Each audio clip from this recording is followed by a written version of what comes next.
Hello and welcome back to Study Art History with me. I am Nancy Spurlock, a self-taught artist 10 years now, and I have been studying art history ever since.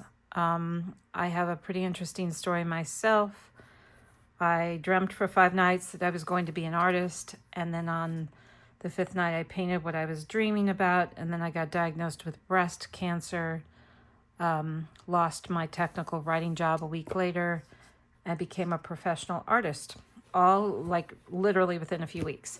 So ever since then, I've done all kinds of things. I've had to study and learn how to do them. I've painted murals on sides of hotels, and I've painted instruments and portraiture and just anything like oils, everything. Anything I've done, I've had to look up, learn, figure it out. So this is just part of that journey. If you'd like to hear about my journey, it's one of my oldest videos. It's called How Art Saved My Life. Check it out. It's a good video, and it might help you if you're going through stuff to not give up. I got a couple of things going on today I wanted to show you. This Pantone mug, I'm going to leave a link, an Amazon description link for all this or an Amazon link for all of this in the description, because I get asked about these a lot. This Pantone mug comes in different colors. This is my phone case, and it's a cassette. So I'll leave that in the link as well. And then today I'm going to switch gears, and I'm just going to study isms, Understanding Art by Stephen Little. So this book, it's a pretty thick read as far as like the point set is small. So I'm just going to kind of graze over it. To start, it has in this book talks about Renaissance, Baroque, and the Rococo era of the 19th century. Contents also include modernism, postmodernism, and then there's a reference section. So it comes with an introduction and how to use the book. So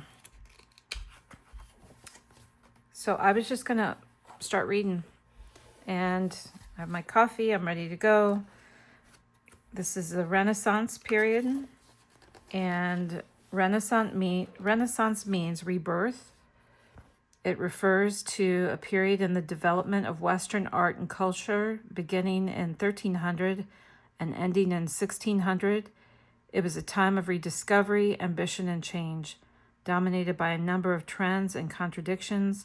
It usually is associated with Italy, in particular Florence, Venice, and Rome.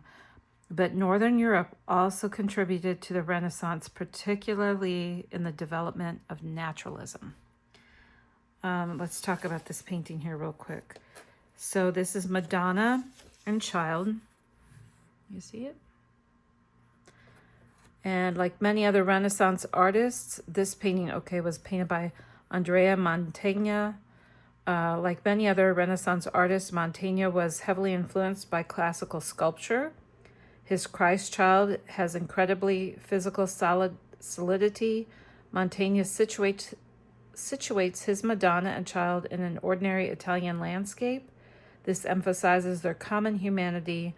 Only the Madonna's halo distinguishes her from ordinary women. So, there you go. Order, symmetry, perspective, classical space, and movement. The Renaissance witnessed a rebirth of interest in the classical past, in which individuals rather than academic institutions took the lead. The study of ancient Greece and Rome was central to Renaissance humanism. This is a broad philosophical trend in which questions about human relationships, social, religious, and political, are answered by the use of reason and reflection on experience rather than by reference to spiritual authorities. The central, immensely ambitious, and ultimately self-contradictory project of the Renaissance was the synthesis of classical or humanist values with Christianity. Giorgio Vasari, author of The Lives of the Most Excellent Italian Artists, Painters, and Sculptors, 1550 and 1568, thought that the Renaissance artists had excelled the classical past because they had achieved this union. Humanism was a driving force behind the emergence of classical subject matter in Renaissance art, most notably the gods and heroes of pagan mythology and history, as well as the revival of classical architecture with its rational principles of design and its emphasis on symmetry and proportion. Accurate representations of nature also became more important during the Renaissance. Artists were determined to master systematic methods of representing the world, the most obvious example of which was linear perspective. So, this is Renaissance.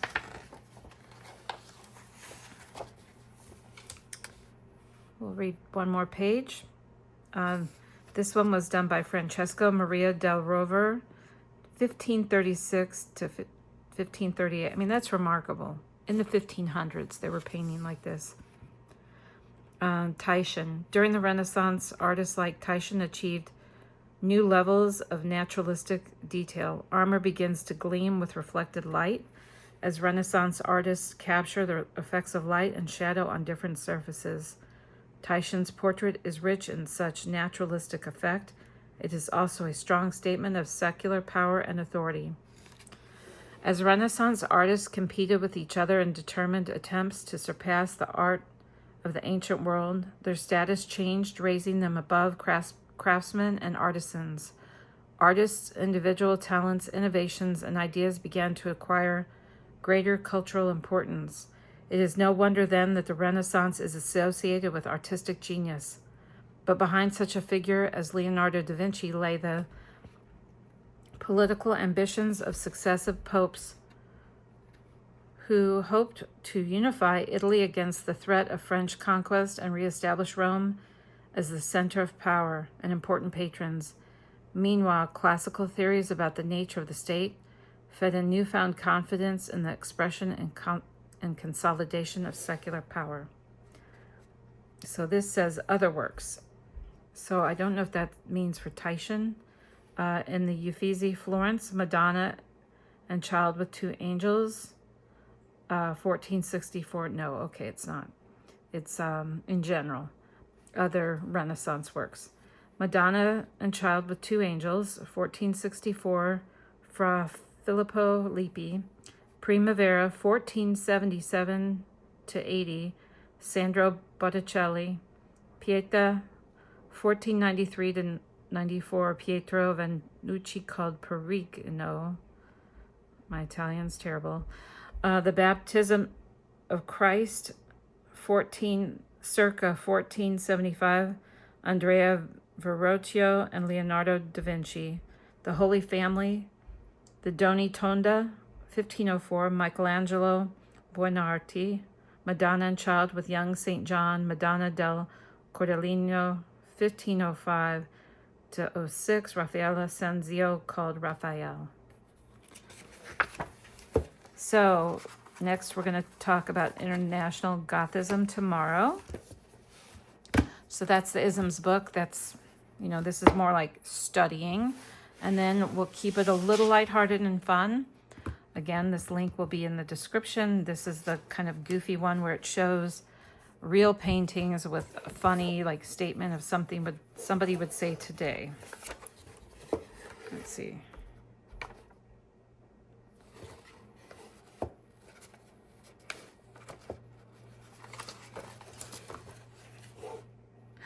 Oh gosh, I don't know. I don't know about that.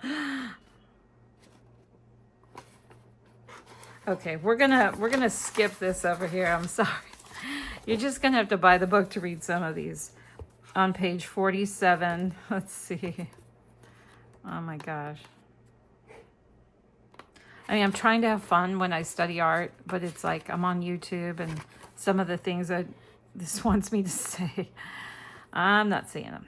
So we're skipping two women reading in a field because of what it says on it. Now we're going to talk about Two Women at a Window by Bartolome Esteban Murillo, the National Gallery of Art.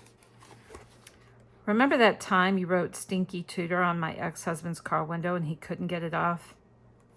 I'd do it again. So, all right, everybody. Tomorrow, who knows what's going to come up. But Thank you for hanging in there with me, study art history, and keep studying whatever you do. I do this honestly because, I mean, I'm doing the actual art, but I do know that like one time Alicia Keys, who's a piano player and singer and a recording artist, and I found out that she would still take piano lessons and just to improve her skills and grow.